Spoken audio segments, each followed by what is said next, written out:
नमस्कार, आलिशा किचन रेसिपीमध्ये आपलं स्वागत आहे। आज आपण बनवणार आहोत आंब्याची चटणी। त्यासाठी घेतलेलं साहित्य: नारळ, कैरी, कोथिंबीर, जिरं,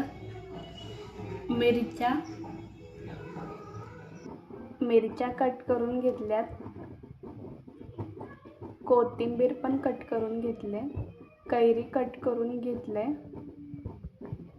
ओलं खोबरं कट करून घेतले,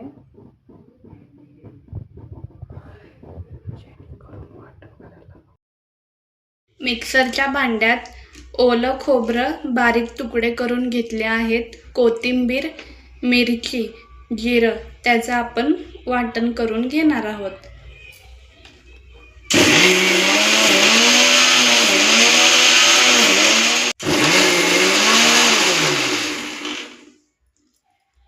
हे असं आपण बारीक करून घेतलं आहे।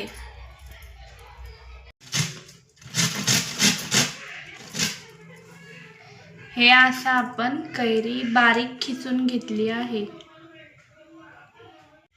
कैरी आपण बारीक खिसून घेतलेली आहे, ती या भांड्यात टाकूया।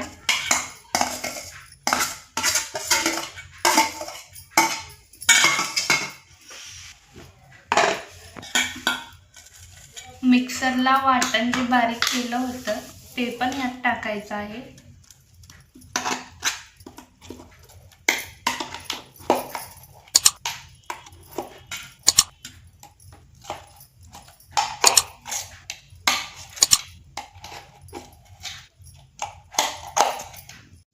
हे आपण आता असं मिक्स करूया।